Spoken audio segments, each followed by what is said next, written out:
जय हिंद दोस्तों, आप लोगों का स्वागत है हमारे यूट्यूब चैनल सीजीपीएससी और सीजी व्यापम पर। दोस्तों, आज की इस वीडियो में बात करेंगे 30 महत्वपूर्ण प्रश्न जो कि भौतिक शास्त्र की जो कम्युनिकेशन सिस्टम है, संचार व्यवस्था है, उसमें से 30 महत्वपूर्ण प्रश्न लिया गया है, जिसमें से आपको जो आगामी भर्ती परीक्षा है प्रयोगशाला तकनीशियन, उसमें 2 से 3 क्वेश्चन है आपको इस अध्याय से है दोस्तों आपको देखने को मिलेंगे। तो बिल्कुल इसको ना छोड़िएगा, डायरेक्ट क्वेश्चन है दोस्तों इसमें से आएंगे, तो बिल्कुल छोड़िएगा नहीं, पूरा अंत तक अवश्य देखिए। अगर कोई भी दोस्त, हम जितने भी नए दोस्त हमारे इस वीडियो को पहली बार देख रहे हो तो हमारे चैनल को अवश्य सब्सक्राइब करिएगा दोस्तों, और ज़्यादा से ज़्यादा लोगों तक इस वीडियो को शेयर करिएगा ताकि वो लोग भी हमारे चैनल से जुड़ सके और फ़ायदा उठा सके और अपने जो लैब टेक्नीशियन की तैयारी वो पूरा अच्छे से कर पाए। तो इसका पीडीएफ प्राप्त करना है दोस्तों, तो आप लोगों को हमारे जो टेलीग्राम चैनल का लिंक है एकलव्य साहू जी के टेलीग्राम, उसमें आप जुड़ सकते हैं। डिस्क्रिप्शन बॉक्स में लिंक है वो डाल दिया गया है। तो चलिए दोस्तों, बिना किसी देरी के अपने पहला प्रश्न की ओर है वो बढ़ते हैं। तो पहला प्रश्न है दोस्तों, फैक्स मशीन द्वारा एक स्थान से दूसरे स्थान तक भेजे जा सकते हैं। क्या क्या भेजे जा सकते हैं दोस्तों? आपका फैक्स मशीन है, उसके द्वारा कौन कौन सी चीज़ है जिसको हम एक स्थान से दूसरे स्थान पर ट्रांसफर है वो कर पाते हैं? चलचित्र को, वीडियो, साउंड, चलचित्र या ध्वनि मतलब वीडियो और साउंड दोनों, या फिर अभिलेख की प्रवृत्ति, है ना, टेक्स्ट है उसको बोल रहे हैं। तो यहाँ पर कौन कौन सी चीज़ है तो इसको हम क्या करते हैं, फैक्स मशीन के द्वारा वो भेज सकते हैं। तो फैक्स मशीन में दोस्तों इसका जो आंसर है दोस्तों, आप फैक्स मशीन में है अभिलेख की जो प्रति है दोस्तों उसको आप भेज सकते हैं। चलचित्र वीडियो है उसको नहीं भेज सकते, साथ में ध्वनि उसको भी नहीं भेज सकते, और चलचित्र ध्वनि है उसको नहीं भेज सकते, लेकिन अभिलेख की जो प्रति होती है दोस्तों, है ना, जो लिखे हुए रहते हैं आपका उसकी प्रति है, उसको आप भेज सकते हैं। चलिए अगला क्वेश्चन है उसकी तरफ बात करते हैं।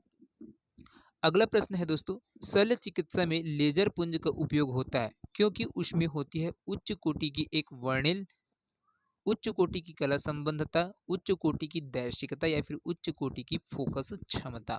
तो क्या होता है दोस्तों, यहाँ पर जो शल्य चिकित्सा में जो लेजर पुंज है ना, लेजर पुंज है, लेजर किरण है, उसका हम उपयोग करते हैं, तो उसके क्या होते हैं, उसमें क्या चीज है वो पाया जाता है जिसकी वजह से हम इसको जो अपना डॉक्टरी इलाज है उसमें कराते हैं, है ना।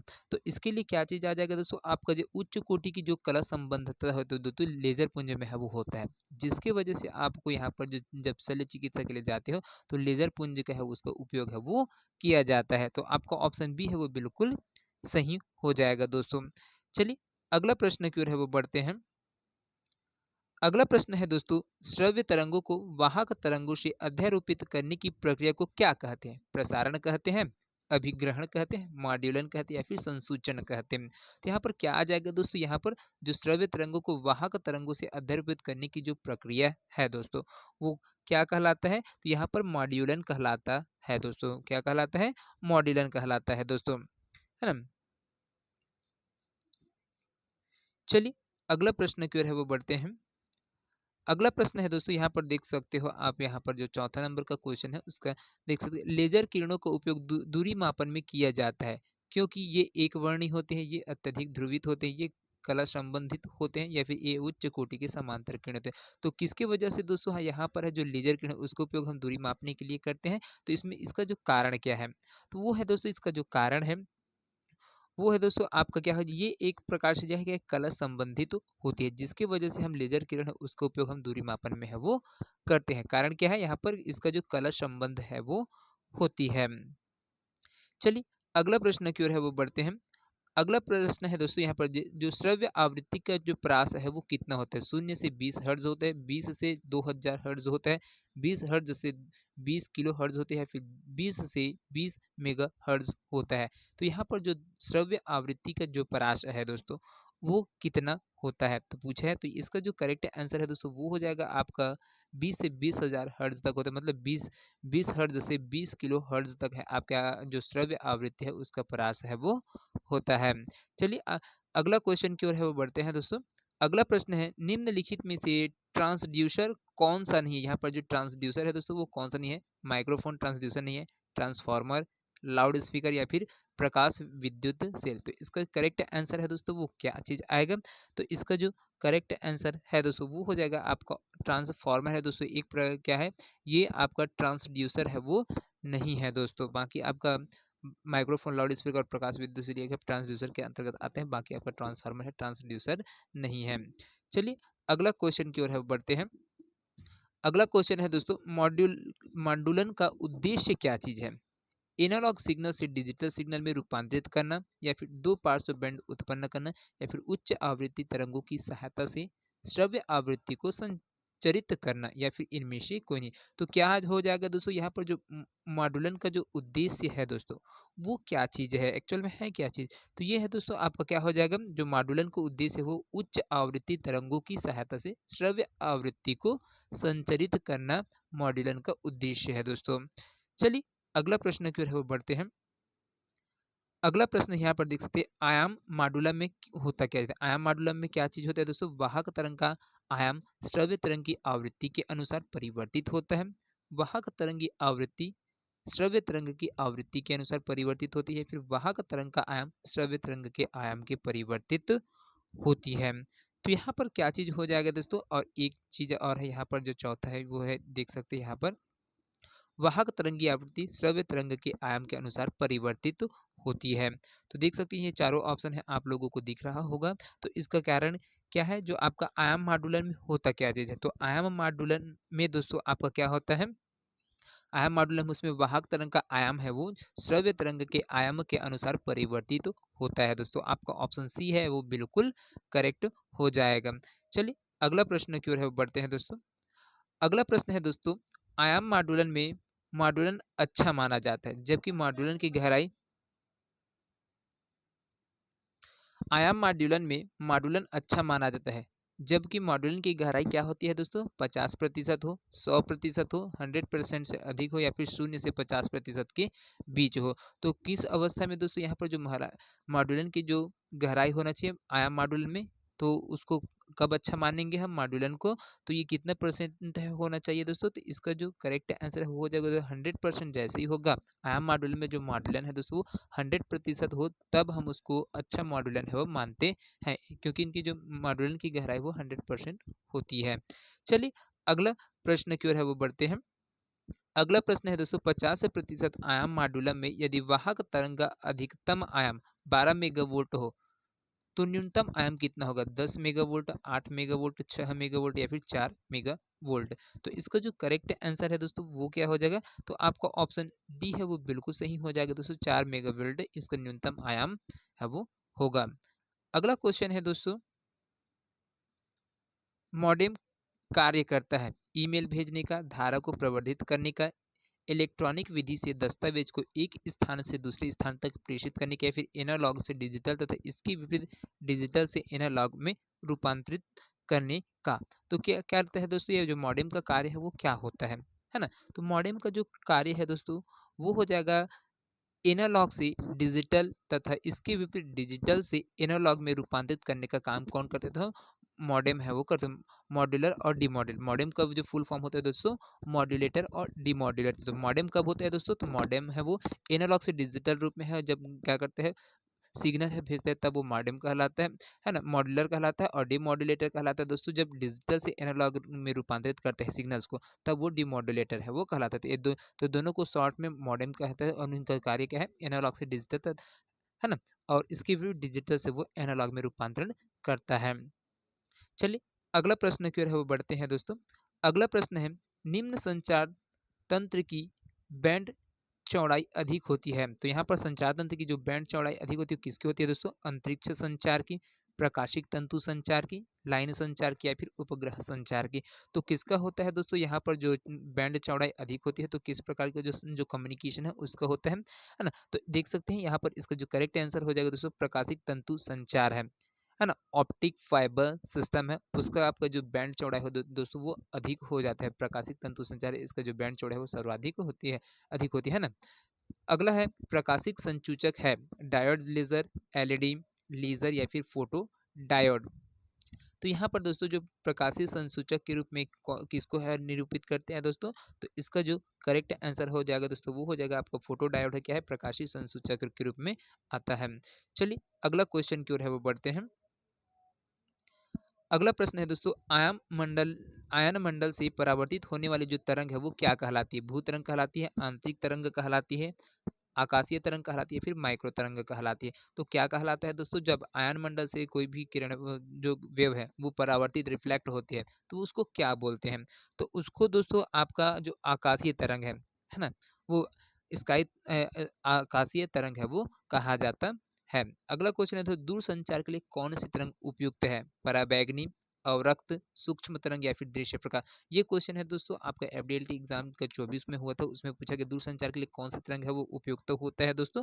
तो इसका जो करेक्ट आंसर है वो हो गया माइक्रोवेव है, वो आपका हो जाएगा सूक्ष्म तरंग है, आपके दूर संचार के लिए उपयुक्त तरंग के रूप में है प्रयोग किया जाता है दोस्तों। चलिए अगला क्वेश्चन है उसको देखते हैं यहाँ पर।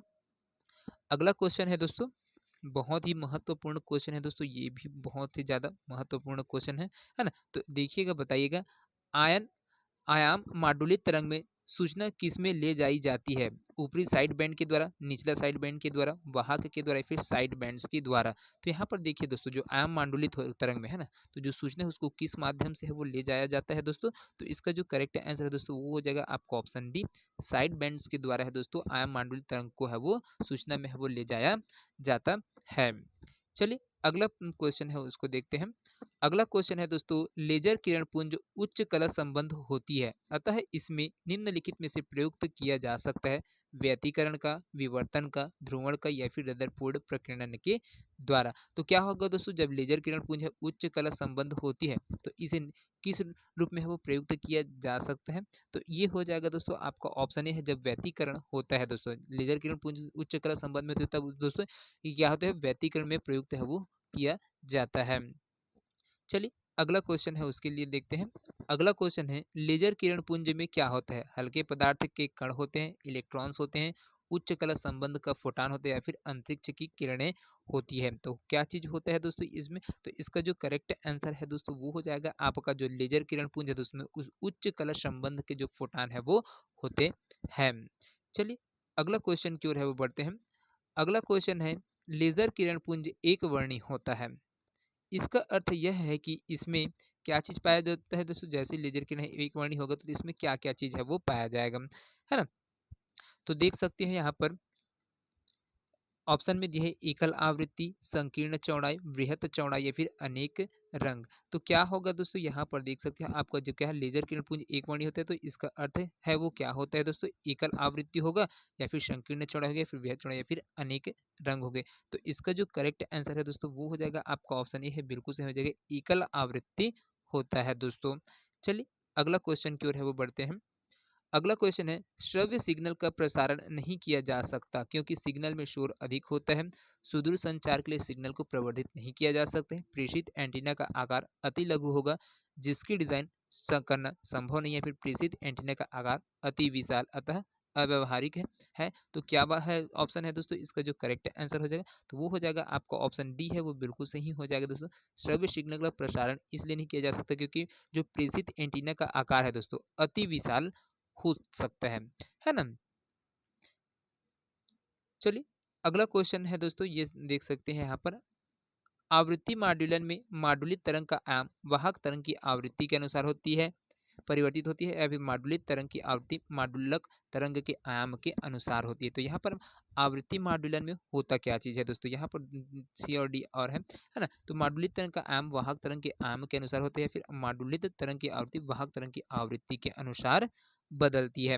तो क्या चीज हो जाएगा दोस्तों, जो छठा नंबर का जो आपका क्वेश्चन है, एक बार क्वेश्चन को और देख लिया, आवृत्ति मॉड्यूलन में होता क्या है? तो आवृत्ति मॉड्यूलन में दोस्तों आपका मॉड्यूलित तरंग की आवृत्ति वाहक तरंग की आवृत्ति के अनुसार बदलती जाती है। आपका ऑप्शन डी है वो बिल्कुल करेक्ट हो जाएगा। चलिए अगला क्वेश्चन है उसको देखते हैं। अगला क्वेश्चन है, एक आवृत्ति श्रव्य तरंग का वाहक तरंग के साथ अध्यारोपण की प्रक्रिया क्या कहलाती है? प्रेषण कहलाती है, अभिग्रहण कहलाती है, मॉड्यूलन कहलाती है, फिर संसूचन कहलाती है ना। तो एक एकल आवृत्ति हम जो एकल आवृत्ति का जो श्रव्य तरंग है दोस्तों उसका जो वाहक तरंग के साथ अध्यारोपित जैसे ही हम करेंगे तो वो किस स्थिति में आ जाएगा दोस्तों? वो मॉड्यूलन की प्रक्रिया है वो कहलाती है दोस्तों, है ना। चलिए अगला प्रश्न की ओर है वो बढ़ते हैं। अगला प्रश्न है दोस्तों, व्यवहारिक एफएम रेडियो प्रसारण प्रयुक्त आवृत्ति प्रसारण परास है तो एफएम रेडियो के लिए जो प्रसारण के लिए हम लोग कितने परास है दोस्तों, कितने आवृत्ति के परास है वो उपयोग करते हैं? 88 से 108 मेगाहर्ट्ज, 88 से 108 किलोहर्ट्ज, 8 से 88 मेगाहर्ट्ज या फिर 8 से 108 गीगाहर्ट्ज। तो इसका जो करेक्ट आंसर है दोस्तों वो क्या होगा? तो इसका जो करेक्ट आंसर है दोस्तों, हम लोग जो व्यावसायिक एफएम रेडियो प्रसारण है उसमें हम 88 से 108 मेगाहर्ट्ज की आवृत्ति परास है उसको उपयुक्त प्रयुक्त है वो करते हैं दोस्तों। चलिए अगला क्वेश्चन है उसको देखते हैं। अगला क्वेश्चन है, हीलियम और नियान लेजर में सर्वाधिक संतोषजनक परिणाम हेतु हीलियम तथा नियान का सबसे उपयुक्त अनुपात कितना होता है दोस्तों? जैसे हम लेजर में इसको उपयोग करेंगे दोस्तों तो इसके लिए इसका परिणाम अच्छा है वो प्राप्त हो जाए, इसके लिए हम हीलियम और जो नियान है दोस्तों उसका अनुपात है वो कितना रेशियो में लेंगे? तो दिया है 1:4, 4:1, 1:7 या फिर 7:1। तो इसका जो करेक्ट आंसर है दोस्तों वो क्या हो जाएगा? तो इसका जो करेक्ट आंसर है दोस्तों वो हो जाएगा आपका ऑप्शन बी है, बिल्कुल सही हो जाएगा। 4:1 के अनुपात में दोस्तों हीलियम और नियान को लेंगे तब इसका जो जो परिणाम निकलेगा वो संतोषजनक है वो रहेगा। चलिए अगला क्वेश्चन की ओर है वो बढ़ते हैं। अगला क्वेश्चन है दोस्तों, नीचे एक एएम विमांडुलक का चित्र दिया गया है। वाहक आवृत्ति एफ के एएम सिग्नल के अच्छे विमांडुलन के लिए आरसी का मान होता है, क्या होता है दोस्तों? आरसी बराबर 1/f, RC greater than F, RC the 1/f या फिर RC double greater than 1/f। तो क्या हो जाएगा दोस्तों, यहाँ पर जो ऑप्शन दिया गया है उसके आधार पर इसका जो आंसर है दोस्तों वो हो जाएगा आपका ऑप्शन डी है वो बिल्कुल सही हो जाएगा। तो RC dub greater than 1/f है, ये वाला आपका ऑप्शन डी है वो बिल्कुल सही हो जाएगा। चलिए अगला क्वेश्चन की ओर है वो बढ़ते हैं। अगला क्वेश्चन है दोस्तों, निवेश डिजिटल सिग्नल 1111 है, एनालॉग निर्गत में इसका जो मान होगा वो कितना होगा? 1 होगा, 4 होगा, 8 होगा या फिर 15 होगा दोस्तों। तो यहाँ पर इसका जो आंसर है दोस्तों वो क्या आ जाएगा? तो इसका जो करेक्ट आंसर है दोस्तों वो आ जाएगा आपका ऑप्शन डी है दोस्तों, वो बिल्कुल सही हो जाएगा, है ना। जो निवेशी डिजिटल सिग्नल उसका अगर 1111 है तो एनालॉग में निर्गत में इसका जो मान होगा दोस्तों वो 15 होगा। चलिए अगला क्वेश्चन की ओर है वो बढ़ते हैं। अगला क्वेश्चन है दोस्तों, एक वाहक तरंग का आयाम 0.50 वोल्ट है, मॉड्यूलेटिंग सिग्नल इसमें 0.20 वोल्ट है से 0.80 वोल्ट तक परिवर्तन करता है। तो इसका जो प्रतिशत मॉड्यूलन होगा वो कितना होगा दोस्तों? 25%, 60%, 50% या फिर 80%। तो यहाँ पर इसको सॉल्व कर पाएंगे दोस्तों, इसका जो सूत्र है उसको देखिए, ई एम है दोस्तों, ई एम बराबर E max E max minus ई मिन होता है दोस्तों। ई मैक्स माइनस ई मिन बटे यहाँ पर 2 है ना। तो इस फॉर्मूले से हम इसको सॉल्व करेंगे तो जैसे ही आ जाएगा, तो यहाँ पर जैसे ही ई एम आर एस है उसमें मान रखेंगे तो देखिए क्या क्या चीज़ मान है वो आ जाएगा। तो देख सकते हैं यहाँ पर 0.80 है वो ई एम है ना, माइनस आपका 0.020 है ना, 0.20 है उसको हम यहाँ पर ई मैक्स और ई मिन है उसके बीच में रखें, क्योंकि यहाँ पर देख सकते हैं ई मैक्स में आपका कितना है 80 है और आपका मिन में आपका 20 है ना। और उसके बाद जो आपका मान है दोस्तों, है ना, वो 2 है। तो जैसे ही इसमें माइनस करेंगे तो आपका कितना आ जाएगा? तो जो 0.60 आएगा उसको 2 से हम जैसे ही डिवाइड करेंगे दोस्तों तो यहाँ पर 0.30 है वो आ जाएगा, है ना। 30 आएगा तो इसमें हम और फॉर्मूला है उसको लगाएंगे, है ना। तो इसमें फॉर्मूला लगाएंगे एम ए बराबर हो जाएगा दोस्तों आपका ई एम बटे ई सी, है ना। इस फॉर्मूले में जैसे ही हम मान रखेंगे दोस्तों तो यहाँ पर देख सकते हैं आपका 0.30 है उस बटे 0.15 है ना, 150 0.50 है तो आ जाएगा। तो यहाँ पर आपका 0.60 है वो निकलेगा, तो जो कि क्या होगा 60% है दोस्तों वो आ जाएगा। इस प्रकार से आपको इसको सॉल्व है वो कर सकते हैं। चलिए अगला क्वेश्चन है उसको देखते हैं। यदि वाहक आवृत्ति 150 किलो हर्ट्ज तथा मॉड्यूलेटिंग आवृत्ति 4 किलो हर्ट्ज हो तो आयाम मॉड्यूलित प्रसारण की बैंड चौड़ाई हो कितना होगी? 154 kilo hertz, 150 kilo hertz, 146 kilo hertz या फिर 8 किलो हर्ट्ज है वो होगा दोस्तों। तो कितना हर्ट्ज होगा दोस्तों इसका, है ना। तो यहाँ पर देख सकते हो जो बैंड चौड़ाई है दोस्तों, इसको बैंड चौड़ाई है हम इसमें क्या करेंगे 2f 2fm है ना, 2fm बराबर जो बैंड चौड़ाई होती है दोस्तों उसका बराबर उसका जो सूत्र है वो क्या होता है 2f एम है। तो यहाँ पर जैसे हम क्या रखेंगे, तो 2 गुणा क्या करेंगे, ये आपका 2 FM है ना। तो इसमें मान रखेंगे, कितने को मान रखेंगे, तो 2 FM, तो 2 गुणा 4 किलो हर्ट्ज है दोस्तों, 4 किलो हर्ट्ज है, उसको रखेंगे मान। तो यहाँ पर इसका क्या हो जाएगा, तो दोनों का गुणा करेंगे तो ना ये 8 किलो हर्ट्ज है वो हो जाएगा। तो इसका जो करेक्ट आंसर है दोस्तों आपका ऑप्शन डी है, वो बिल्कुल सही हो जाएगा। बैंड चौड़ाई आपका 8 kg